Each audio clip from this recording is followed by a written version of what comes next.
Hello everyone, and welcome back to our channel, Forever in Memory. In this video, we'll be honoring American celebrities who have passed away today and in recent days, along with other notable figures from around the world. Before we begin, please show your support by giving this video a like. It really helps the channel. Thank you. And let's get started. 30th September 2025. Lai Weimoth passed away, a figure whose life was woven deeply into the fabric of American journalism and global politics. More than a reporter, she was a bridge between worlds, a woman who spoke truth to power while building quiet, trusted connections behind the scenes. Her interviews shaped public discourse, her insights influenced policy debates, and her relentless pursuit of understanding made her one of the most respected journalistic voices of her generation. Born Elizabeth Morris Graham on 3 July 1943 in Washington, D.C., she was destined to inhabit the world of news and influence. The daughter of Katharine Graham, the legendary publisher of The Washington Post, Lai grew up surrounded by typewriters, deadlines, and conversations that shaped history. Yet she was determined to carve her own path, not simply inherit a legacy. With a sharp intellect and natural curiosity, she built a career defined by substance, not surname. Her work as a journalist and senior associate editor for The Washington Post took her far beyond the borders of the United States. Lai became known for conducting candid, revealing interviews with presidents, prime ministers, monarchs, and revolutionary leaders.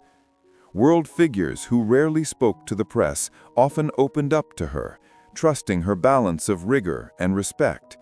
From the halls of power in Washington to the presidential palaces of the Middle East and Asia, her interviews offered rare glimpses into the minds of those shaping global events. But Lai's contributions extended beyond journalism. She played a vital role as a foreign affairs commentator and as a behind-the-scenes connector between political leaders, diplomats, and thinkers.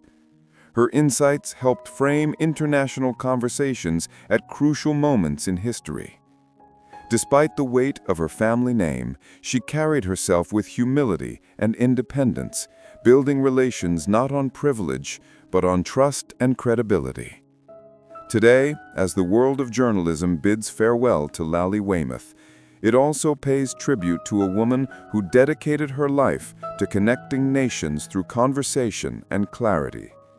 She believed that words could change minds, and in many ways, they did.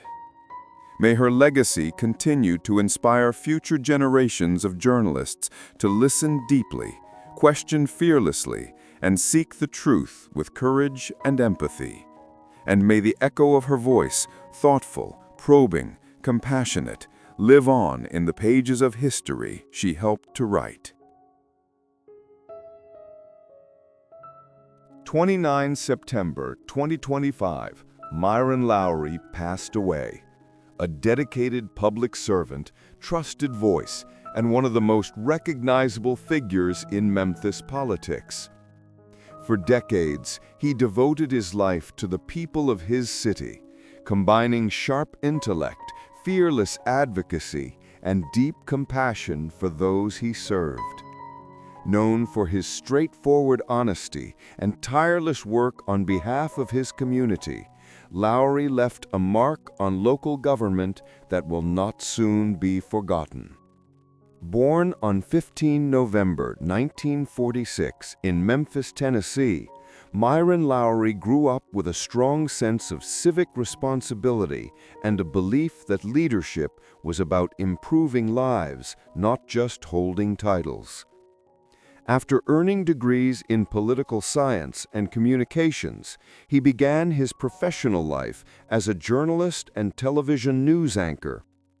His years in broadcasting honed his communication skills and built a deep connection with the people of Memphis, a connection that would serve as the foundation for his later career in public office.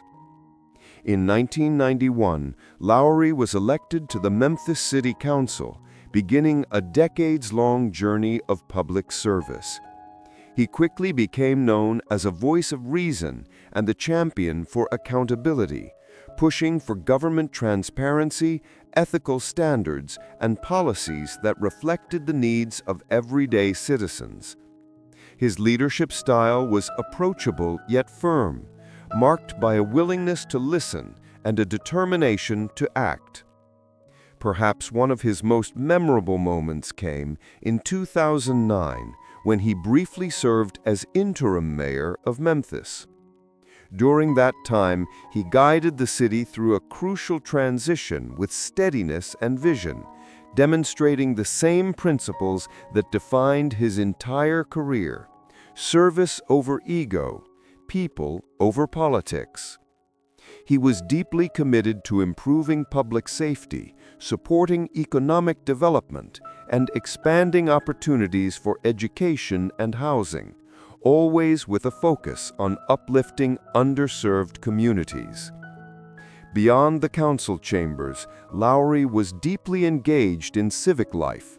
He served on numerous boards, mentored young leaders, and remained a visible, active presence in Memphis affairs even after leaving public office. His dedication to social justice, equality, and inclusion earned him respect from colleagues and constituents alike across political and cultural lines. Myron Lowery was more than a politician. He was a bridge builder, a mentor, and a steadfast believer in the potential of his city. As Memphis mourns his passing, it also celebrates a life lived with purpose and integrity. Myron Lowery believed that leadership was about service, and through decades of tireless work, he embodied that belief every single day.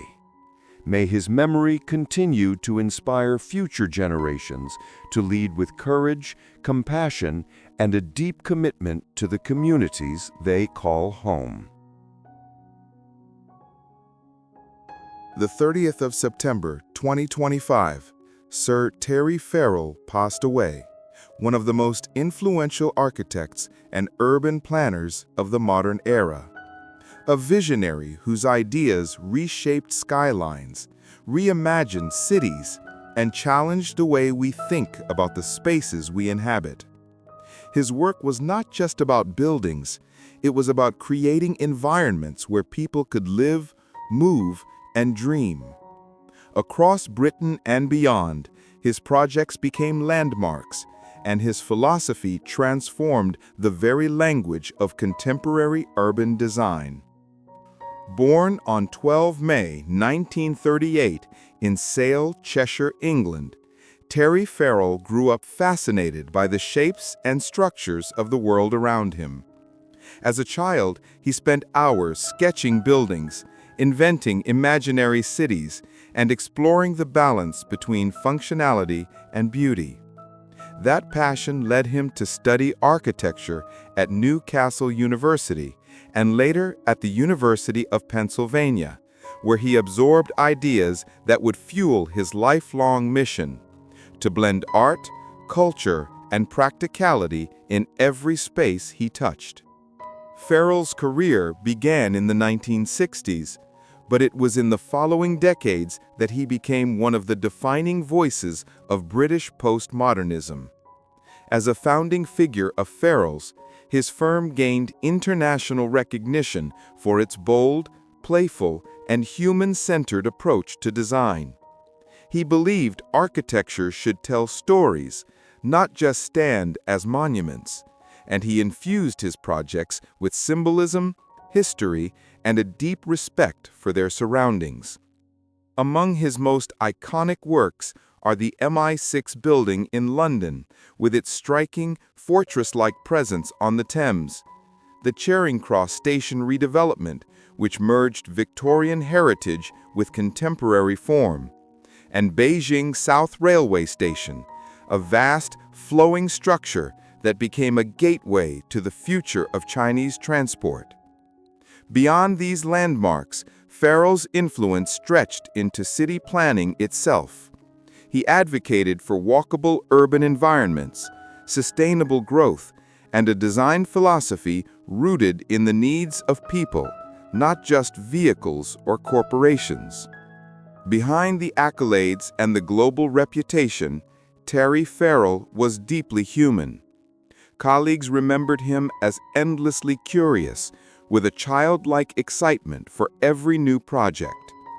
He was a mentor to countless young architects, always encouraging them to challenge convention and to see buildings as living, breathing parts of society.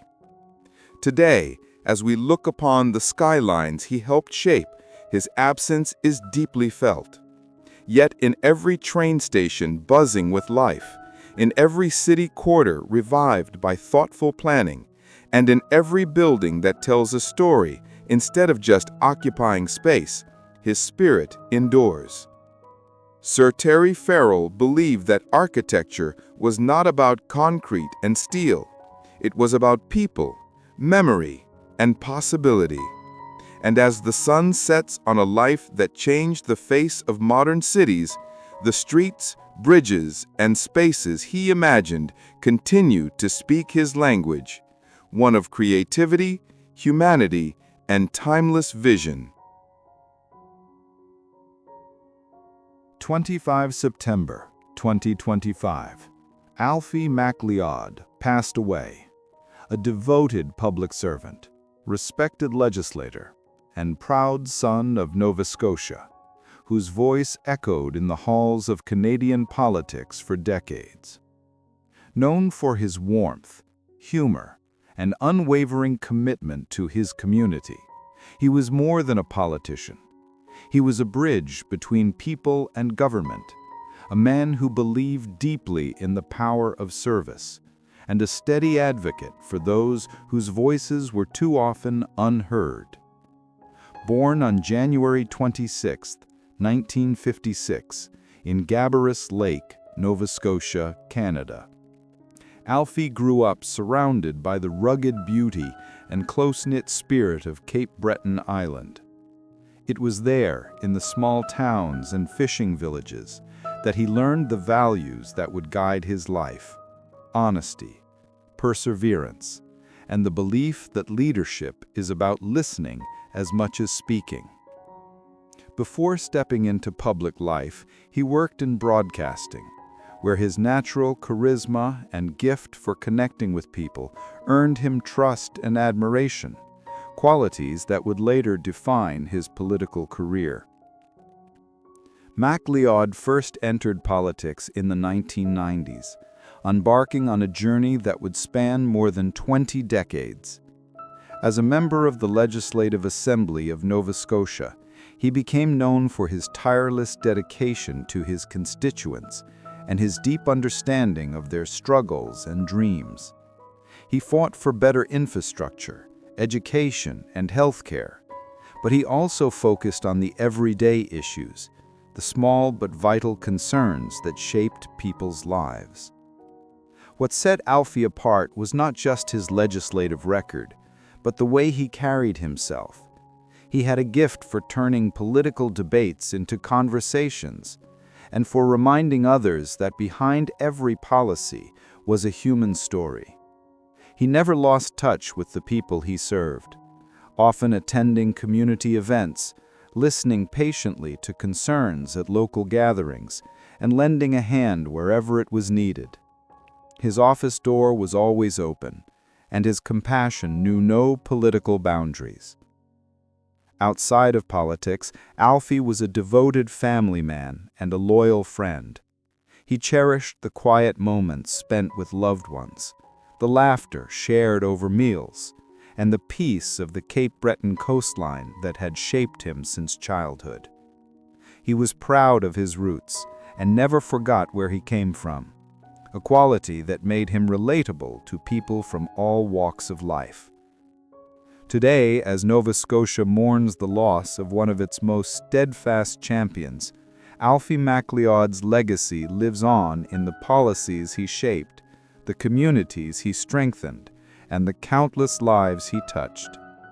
His name will be remembered not for titles or positions, but for the kindness, humor, and dedication he brought to everything he did. He believed that politics was not about power, it was about people. And though his voice is now silent, the echoes of his service will continue to guide the province he loved for generations to come. 30 September 2025, José Araquistan passed away, a name that will forever echo in the history of Spanish football. Celebrated as one of the most talented goalkeepers of his generation, Araquistan's story was not just about the saves he made on the pitch, but about the courage, discipline, and quiet strength with which he lived his life. For those who grew up watching him between the posts, he was more than an athlete. He was a symbol of determination and pride, a man whose gloves protected not just a goal, but the dreams of millions of fans. Born on March 4, 1937, in Azkoitia, in Spain's Basque country, José was raised in a land where football was more than a sport. It was a way of life. From the dusty fields of his childhood to the roaring stadiums of Europe, his journey was defined by perseverance. He started his career with Real Sociedad, where his extraordinary reflexes, commanding presence, and tactical intelligence quickly set him apart from his peers. His performances caught the attention of Real Madrid, and with that call, his life changed forever. Joining the legendary club in the early 1960s, Araquistan stepped into one of the most competitive arenas in world football. The pressure was immense, the expectations even greater. Yet he thrived. With Madrid, he achieved the dream of every player, winning the European Cup in 1966 and multiple La Liga titles. Match after match, he stood like a wall before the net, fearless against the fiercest strikers, earning the respect of teammates and rivals alike.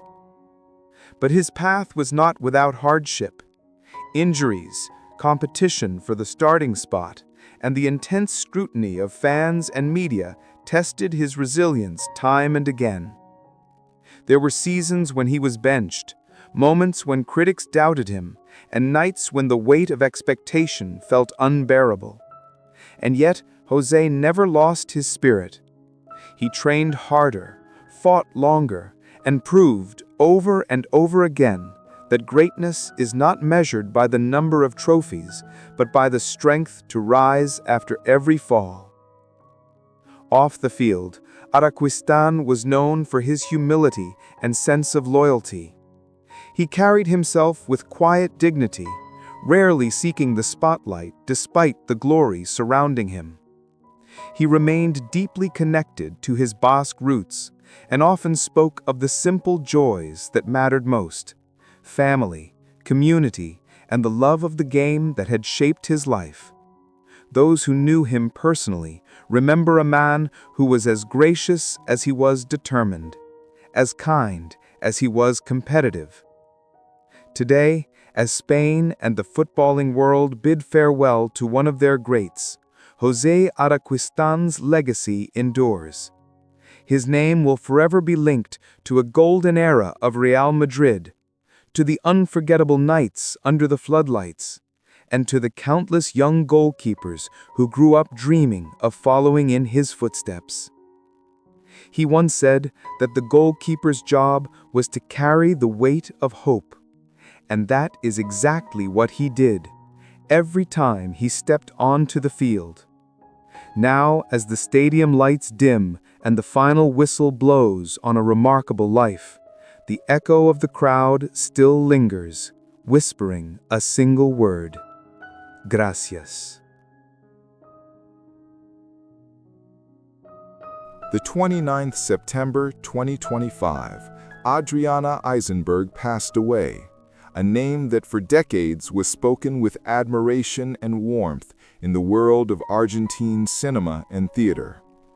Known for her subtle artistry, emotional depth, and extraordinary ability to bring complex characters to life, she became one of the most respected actresses of her generation.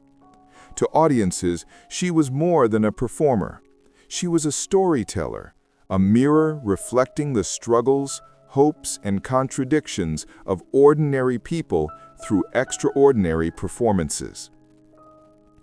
Born in Buenos Aires in 1938, Adriana grew up in a city where art was everywhere, in the bustling cafes, in the passionate debates of the streets, and in the vibrant theaters that defined the cultural heartbeat of Argentina. From a young age, she felt drawn to the stage, fascinated by the power of storytelling to move hearts and change minds. It was this passion that led her to pursue acting, a path that would soon become her life's purpose. Her early career was marked by small but memorable roles that showcased her undeniable talent. Directors quickly noticed her rare gift, the ability to express a universe of emotion with the smallest gesture, a glance, or a pause. She became known for her nuanced portrayals of everyday women, characters layered with vulnerability, strength, and authenticity. Each role she played felt deeply human, resonating with audiences who saw their own lives reflected on screen. As the years passed, Eisenberg's filmography grew richer and more diverse. She worked with some of the most acclaimed filmmakers in Argentine cinema, appearing in films that became milestones of the country's cultural history. Whether portraying a mother carrying the weight of family secrets, a woman facing societal pressures, or a soul searching for redemption, she imbued every character with sincerity and depth. Her performances were not just watched, they were felt. But Adriana's influence extended far beyond the screen. She was a beloved figure in the theater world, where she continued to challenge herself with demanding roles and complex scripts. Fellow actors often spoke of her generosity, her meticulous dedication to her craft, and her quiet wisdom that inspired those around her. Offstage, she remained humble and deeply committed to the artistic community, mentoring young talents and championing Argentine culture. Her journey was not without obstacles. Like many artists, she faced periods of uncertainty and times when roles were scarce. Yet even in those moments, she never lost faith in the transformative power of art. Acting, she once said, is not about pretending, it's about revealing what is most real. Those words became a reflection of her entire career, one built on truth, vulnerability, and an unwavering devotion to storytelling. Today, as the curtains fall on a remarkable life, Adriana Eisenberg's legacy lives on in the countless hearts she touched. Her presence will forever linger in the dim light of the theater, in the silent moments before the camera rolls, and in the stories that continue to inspire future generations of actors and filmmakers. She leaves behind more than a body of work. She leaves behind a testament to the beauty and power of human emotion. And though the stage is now empty and the screen has gone dark, her voice, her spirit, and her art will continue to echo. For those who watched her perform, Adriana Eisenberg was not just an actress. She was a reminder of what it means to feel deeply, to live passionately, and to leave a mark on the soul of a nation. He was never meant to be a Hollywood legend, at least not in the traditional sense. When Bruce Willis first stepped onto a stage in a small New Jersey theater, he wasn't thinking about fame, red carpets, or blockbuster franchises. He was a young man with a stubborn dream, a rough-edged charm, and a belief that storytelling could change the way people felt about the world. And yet, From those humble beginnings, he would go on to become one of the most iconic actors of his generation, a face synonymous with action cinema, yet capable of deep vulnerability and unforgettable humanity. Born on March 19, 1955, in Idar Oberstein, West Germany, to an American soldier father and a German mother, Bruce spent his early childhood in Europe before the family moved back to the United States, settling in New Jersey. Life there was ordinary and often challenging. Willis was not the kid destined for Hollywood. He struggled in school, battled a severe stutter, and often felt invisible in a world that rewarded perfection. But there was something quietly unbreakable in him, a resilience that would one day define his entire career. It was in high school drama class that everything changed. When Bruce stepped onto the stage for the first time, something remarkable happened. His stutter disappeared. The boy who struggled to speak found his voice in front of an audience. Acting wasn't just a passion, it was liberation. That moment became a turning point, setting him on a path he could never have predicted. After high school, he pursued drama in college, took odd jobs to survive, and worked tirelessly in local theater productions, each performance sharpening his craft and strengthening his resolve. But the road to success was anything but smooth. In New York City, where he moved to chase his dream, rejection became a constant companion. Casting agents dismissed him for his unconventional look. Directors told him he wasn't leading man material. Yet Bruce refused to quit. He took whatever roles he could find, bartending by night, auditioning by day, slowly building a reputation as a versatile and magnetic performer. Then, seemingly out of nowhere, came the break that would change everything. In 1985, he landed the role of David Addison in the television series Moonlighting. The show was a sensation, and so was he. A fast-talking, unpredictable, effortlessly charismatic private detective who redefined what a leading man could be. Audiences loved him, critics praised him, and Hollywood took notice. In a world that had grown tired of polished, perfect heroes, Bruce Willis was raw, real, and impossible to ignore. What followed was a career that would reshape the landscape of action cinema. But beneath the explosions and one-liners, there remained a man who never forgot where he came from. A kid from New Jersey who had once been told he'd never make it. That defiant spirit, that refusal to bow to doubt, became the heartbeat of his story, and the reason millions would one day call him a legend. This was only the beginning of Bruce Willis's journey, a journey that would soon take him from television star to one of the biggest names in Hollywood, and from a struggling dreamer to a symbol of resilience, reinvention, and enduring strength. By the late 1980s, Bruce Willis was no longer just a promising actor, he was a phenomenon. The defining moment of his ascent came in 1988, when he stepped into the role that would forever change not only his career, but the entire action genre, John McClane in Die Hard. At first, few believed a TV star known for whizcracks and comedic timing could carry an explosive big-budget thriller, but Willis proved them wrong. He delivered not a flawless superhero, but a bruised, bleeding, deeply human everyman. A cop caught in the wrong place at the wrong time, relying on grit, wit, and sheer will to survive.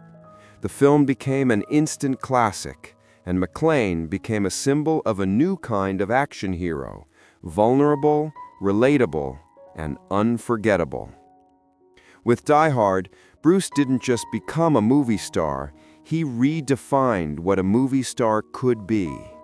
His mix of toughness and humor, vulnerability and swagger made him unlike anyone else on screen. Sequels followed, each cementing his place as one of Hollywood's most bankable actors. But Bruce never allowed himself to be confined to a single genre. He was determined to prove he was more than explosions and catchphrases.